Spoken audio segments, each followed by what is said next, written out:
welcome to Book World: The Great Escape. I'm author CJ Peterson. Over here is my co-host, author Michael Scott Clifton. And today we have a special guest, author Patty Wiseman, talking about romance books once again, but hers are a little bit different than author Dana Rains, and we'll get to that in just a minute. Welcome, Patty. Thank you. I'm so glad to be here. Super Hubby says, hey, all. Hey, Super Hubby. Patty. Oh, wait, before we get there, this last weekend was Brazoria Comic-Con, and we had lots of fun down there. We had Super Puppy, who got to pose with Ghostface Stuntman, and she took him out. She's super cute. You can see him on social media. She was an evil puppy. She took him out. They're definitely really cute. But we had lots of fun out down there. We saw Whit McClendon, author Whit McClendon was there. I got a couple of his books. We saw a couple other friends who have been there at multiple Comic-Cons, so that was super fun. But let's get to the fun today. We have author Patty Wiseman, and Patty writes multiple different types of books, but right now we're going to be talking about her romance books. So again, welcome, Patty. How are you doing today? Patty? I'm doing great. It's so good to see you both. CJ, we miss you down here in Texas. Right now it's cold, so I miss the Texas weather for sure. Mm-hmm. We're actually heading into tornadoes in the next few days, so I'm really missing Texas weather. Yeah. So we have tornadoes too down here. Yeah, that's right. Yeah. Now we had Dana Wayne on a couple weeks ago, but yours are definitely different than Dana's. What makes yours different from other romance books, specifically in your genre, romance?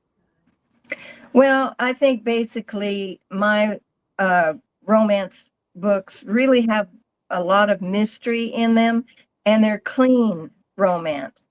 They're not Christian per se, but I have a lot of readers that are Christian that read them that appreciate that fact, that they're clean and there's not going to be any uh-oh moments or anything that'll make it cringeworthy. So that's the basic difference. Yeah. Oh, cringeworthy. But you also write children's books as well, correct, Patty? I do. I never thought I would be a children's book author, but we had a special dog, a cream lab named Cutter, that my husband told me I needed to write a story about him because he had some wonderful adventures. And that has stretched into 3 books. And I'm actually working on a 4th one, although it's not about him. It's about my new kitty cat, Molly, and my great-granddaughter. And so, yeah, I'll have 4 children's books. Who knew? Wow. You know? Wow. Now, your romance books, you have quite a few out there, actually. I was gathering all your different covers. How many do you actually have out there? Last count, I think it was 14. Wow. Like that, you have out there, and some of the covers are kind of near and dear to you because some of them, I think one of them is your niece, isn't it? No, 2 of them are my granddaughter. Granddaughters, yes, and the same girl on both covers, but very different books, and that's a very special legacy for me to have her on the covers. She was sweet enough to come and pose for the photographers and create the book cover, and it's just something very, very special to me. Okay, can you tell us about your romance? She was a model for your book covers. Yes. Okay. Yep. It's the actual photograph of her. Yeah. Mm-hmm. Can you tell us about your books? Because you do have a lot, but they're kind of broken up in a couple different types of series, if I'm not mistaken. Yeah, I have a 5-book series. I call it the Velvet Shoe Collection because it's set in the 1920s. And it's actually based on stories that my grandmother told me about the Roaring '20s and her days as a flapper girl and the trouble she got into and the romance and the mystery. And of course, she's been gone many years now, but I remember the stories she used to tell. She was a great storyteller. And so I ended up with 5 books in the series. Hmm. And Hmm. then I have both contemporary romantic mystery, and I have historical romantic mystery. I have a paranormal, a ghost story, and I have a fantasy. And of Wow. course, and I have one of my contemporary books called Silver's Redemption is Mhm. actually fashioned for an older woman in her 50s or on up, because uh, most romance books are about younger women, 20s, 30s, 40s. Right. Somebody told me one day that I should write a book for an older woman, and so this is a romantic mystery. And I think I aged her at 56 years old. So it Hmm. kind of covers the gamut, of I have the younger women, I have the older women, and historical and contemporary. I'm just all over the place. That's okay. Older women need romance too. I mean, All come on. right. Well, what's the name of your series, Patty? The one that you The have 5. The The Velvet Shoe Velvet Shoe. collection. Okay, the Velvet Shoe collection. They're in alphabetical order. An unlikely arrangement, an unlikely beginning, an unlikely Mhm. conclusion, an unlikely deception, and an unlikely elegance. Wow. Nice. Now I have your one paranormal one. Somewhere between. Yeah, she's got like a yellow skirt on. Yeah. That one I read, it's fantastic. Oh, I'm actually working on another one with that same character, and it will also be uh, a mystery, paranormal mystery. Well, not probably some paranormal, but mostly the mystery. But it's with her. Phoebe is her name, with the same character. Yep. Yeah, there's a little bit of ghostly charm, let's put it that way, in that one. Yeah, yeah. Where do you get your ideas? Like, especially for, I mean, you told us where you got the velvet shoe one, but where do you get your ideas for that type of one? Because like I said, there's a little bit of ghostly charm in that one. Let's put it that way. That actually, after I wrote the 5th book in my series, I thought I really want to do something else. I want to do something entirely different. And I remember a situation when I was a teenager. We lived way out in the country, and it was really late at night, and I looked out of my bedroom window and I saw this ghostly Hmm. image floating across our front lawn. And looking back now, it was probably fog, but it looked so much like a ghost to me. And that memory fostered that book, that I want to write something about a ghost. And I wanted to set it in Texas, and I wanted it to be historical. And it just unfolded that way. Did it scare you when you Usually, saw that image? Did it scare you? Did the ghost scare you? it made me curious, but I don't remember being scared. Okay. And somewhere between is my ghost story. And I always tell people it's not a Stephen King kind of ghost. Right. No, it's it's a nice it's ghost. it's a nice ghost. And so that's how It's I nice with the ghost. yeah. So Wow. so that covers Somewhere Between and Silver's Redemption. And there's That One Moment, which is a contemporary romantic mystery set in Dallas and the Rocky Mountains. Hmm. And that one was inspired by my hiking days with my dad. As kids, we always hiked up in the mountains. And I wanted to write something about those experiences. And so I set the story in the Rocky Mountains, but she's from Dallas. Hmm. Yeah. Now you said that you have children's books that was it a dog that inspired you to write the children's books? Yeah. Yeah, he was a cream lab. His name was Cutter, and he was just a very special dog. And if my husband, Ron, hadn't pushed me to write that story, the first one, I probably wouldn't have ever attempted it because to me, it's harder to write a children's book than it is to write a novel. And people Hmm. find that funny, but it's true for me. But that story was very inspired and ended up with another situation. Ozzy Needs a Friend is the second book, the second children's book, and it's still about Cutter, but it's about an otter that came into our pond one day and the friendship that they had. Hmm. Very cool. Now you have a new release coming out soon, or you had a new No, release? it just came out a few months ago. And Yeah, what it's is my new one. It's called Once Again Forever. And it actually takes the secondary characters of that one moment and I put them as main characters in the new story, Once Again Forever. So, Wow. okay, cool. When did that and come out? I think it came out in September, somewhere in there, September, I think. Okay. Yeah. Well, Okay, we cool. we run into each other quite a bit at book events.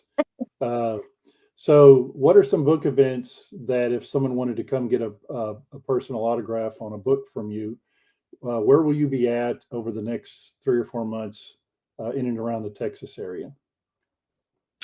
Well, coming up the 14th, we'll be in Jefferson at the Jefferson Art Walk. And we're excited to be doing that. This will be the first time we've been there. So if you know where Jefferson is in Texas, you can come by. We'll be in the Excelsior Hotel there, which Oh, I'm real yeah. excited about that. I love All that place.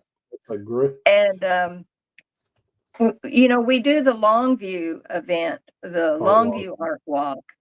And we're changing venues this time. We're not going to be at the Vera Bank. We'll be at the art museum behind the Vera Bank. We've decided to make a little tweak there. And I've been in the Vera Bank for 9 years, and I think it was time to make a change.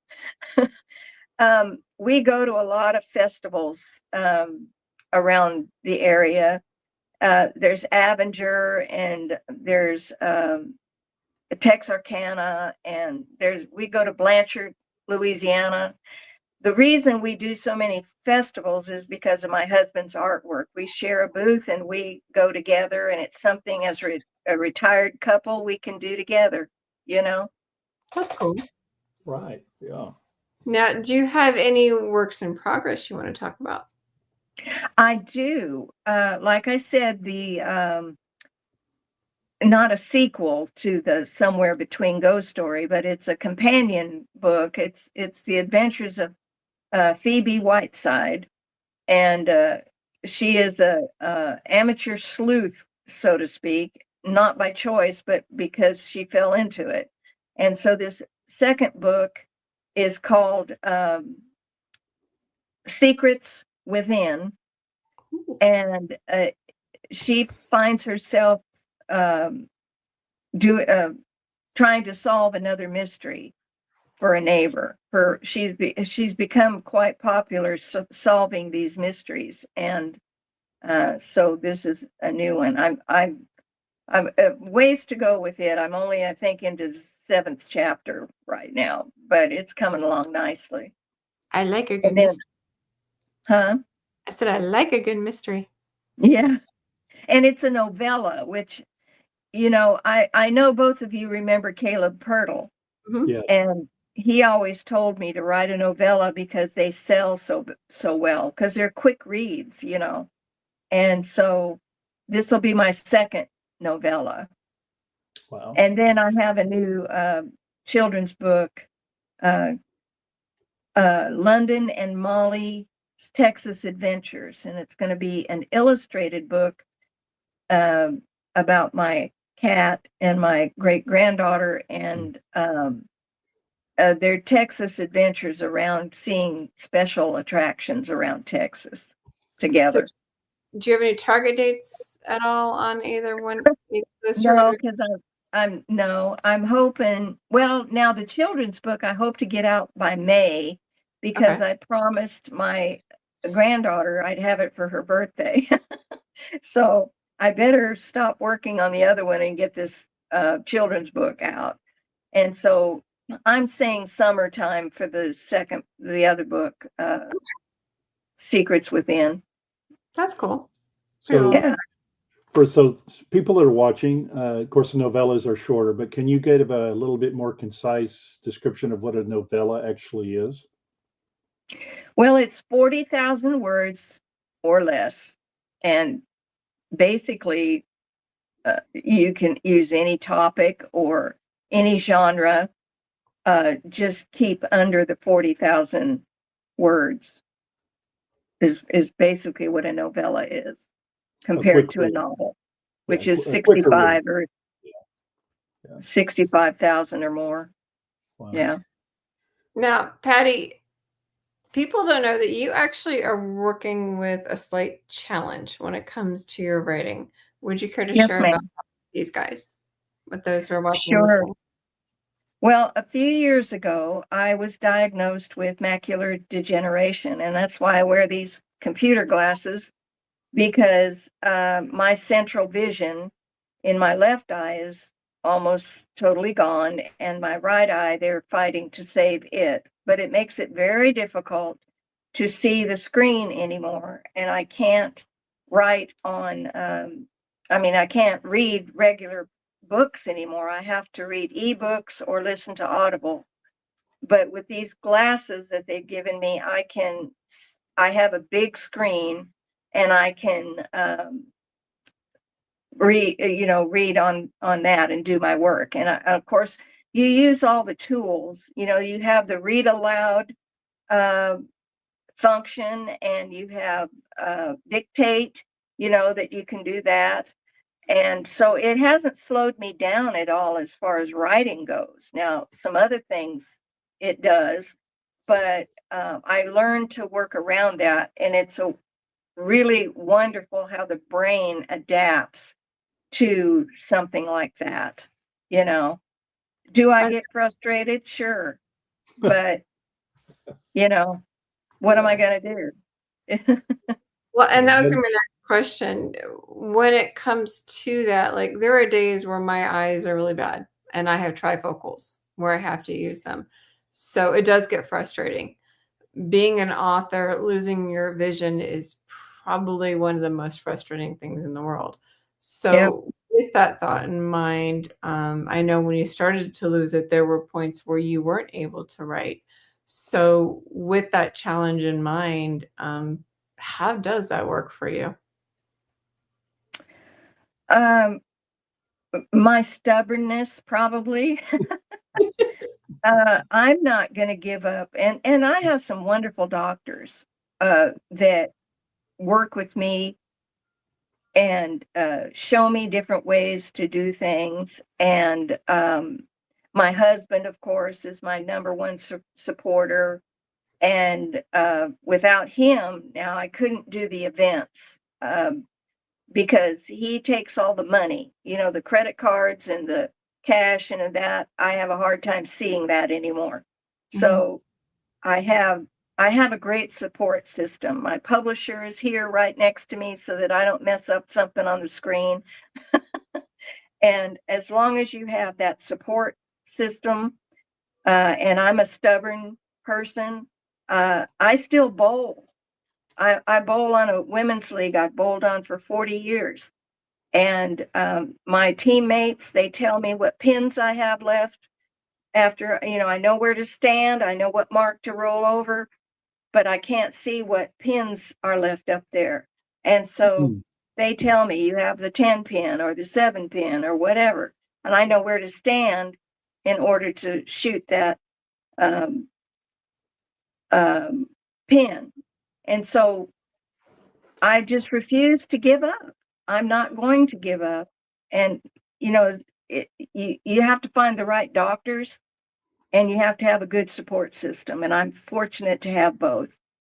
Very cool. How long have you been dealing with that, Patty? How long have you had to deal with your macular degeneration? Well, I first was diagnosed probably about 4 years ago. It's a progressive disease. It's in my family. My sister is struggling with it. My brother is struggling with it. My mother had it. My grandmother had it. So my doctor tells me it's in your genes. There's nothing we can do about it, but slow down the progression. And that's what they treat me for, is to slow it down. I will not lose all my vision. I still have my peripheral. It's the center vision that is what I'm losing. But it's when, and I'm so lucky because I don't have other infirmities, that would keep me from doing stuff. I'm still relatively healthy and active and all of that. And as long as I have the support system and good doctors, I feel like I'm winning the game, So, and you have lots more stories to tell. Yeah, and I do. How many books? Yeah. How many books have you written since you've had this issue? I mean, because Oh my goodness. that's a pretty good. Well, I mean, I think 4 or 5 at wow. least. See, hadn't slowed you down. Hadn't No, slowed you down. it's not slowing me down, and it's not going to. Yeah. So question is, what inspired you to actually start writing in the first place? My grandmother. When I was 4 years old, we were staying at her house, and she was a quite a salty lady. She sent all the kids upstairs to go to bed, and she then regaled my family with her escapades when she was a young woman. Well, curiosity for me has always been a problem. So I snuck downstairs and hid behind the staircase, and I listened to all her salty stories. And I decided that I wanted to be a storyteller like she was. And so when I first began to write, those are the stories that I wrote about. So she really kind of inspired me to do that. Cool. Well, one question we always ask authors is, are you a planner or a pantser? I think I know this. I'm a planner. Yeah. Yeah. I have a plot, scene, and structure thing that I go by. But I used to have the book open, in the beginning to see what goes in the next chapter. But I don't have to do that anymore. It's in there, and I know what needs to come next. So, and I always know my ending. I always know that before I even start writing. I know what the end is going to be. With a capital P planner, I probably, that's as long as I've known you, you've been really organized like that. I got to ask you this question, Patty. Has a 40-year bowling for 40 years. What is your all-time high score? 215. Wow, that's pretty good. That's real good. Yeah. I don't do that anymore, but that's still pretty good. Yeah, that's my highest score. Right now, I'm holding a 135 average. Okay. I used to be a 150 bowler, but with my eyesight, it's dropped to 135. But I've held that all year. We start in the fall. We don't end until May, and I've held that 135. So there's people on my team that have a lower average than that, and they can see. That's okay. That's pretty good. So what advice would you give somebody who wants to get into writing romance? Well, for me, it was finding a writer's group. And because I finished a whole novel before I even thought about, now what do I do? How do I get it published?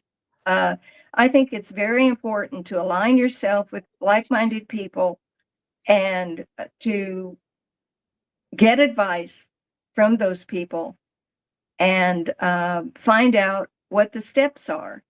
There's editing problems, there's publishing problems, there's plot problems, there's all kinds of things when you get into writing. You don't just sit down there and put it out there. Even pantsers have to have help getting in and out of situations in their books, and a writer's group is a great way to find that help.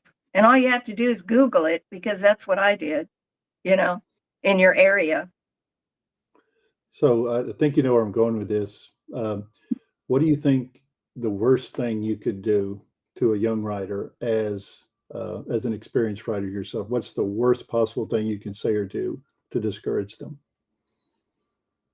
Well, let me tell you, I had a friend one time that we had a critique group meet at her house, and she had sent her pages, ahead of time, and everybody just ripped her to shreds. And one of the people said, "You need to throw this in the trash and start over." Oh no. Yes. And that just killed my heart. And I'll tell you, I took her book and I said, "Let's sit down and let's fix this." And we fixed it, and she published it, and she's got several other books after that. But I think pulling the rug out from under a new writer is the worst thing you can do, to be so critical that you just stab them in the heart. I don't go for that. I hate that. There are ways to be critical, to critique somebody's work with kindness and empathy, and to do it the right way to encourage them to go forward. Yeah, there's constructive and destructive criticism. There's Yes. a huge difference between the two. Yes. Definitely a difference. We have a few minutes left. Is there anything you would like to add? Well, I'm just tickled to death to be here and see your two faces. And I hope that anything I might have said to encourage a new writer, or one that's stuck in the middle of something and can't get their way out, will look for help either on Book World, or either you, CJ, or me. I'm always happy to help. I mentor new writers a lot, and I love doing it. And to me, there's no competition, because you don't write what I write, and I don't write what you write. So it's apples and oranges. Exactly. There's no competition, and we're all on this together. My theory is, as long as you're reading, I'm good. Yeah, absolutely. Yeah, I'm all for just helping people out. So thank you so much for coming to join us, Patty. Always a pleasure to see you. Like I said, I haven't seen you face to face in a long time. When I do, I'm going to give you a really big hug, because I haven't seen you forever. But if you want to learn more about Patty Wiseman, you can go over to our website, www.pattywiseman.com. That's www.pattywiseman.com. She's also on Facebook, Instagram, and LinkedIn. You can go ahead and find her. Her handle is at PATTY and the letters W and G. So you can go ahead and find her online there. Next week, we're going to be talking book trailers, and it will be pre-recorded. We will not be ignoring you. It will be a pre-recorded one on book trailers. Make sure to check that one out. Same time, same sandbox. Do not miss it. For those who have not done book trailers or want to learn more about book trailers, make sure to check us out next week, same time. And again, it will be pre-recorded. We are not ignoring you. See you guys next week. Bye.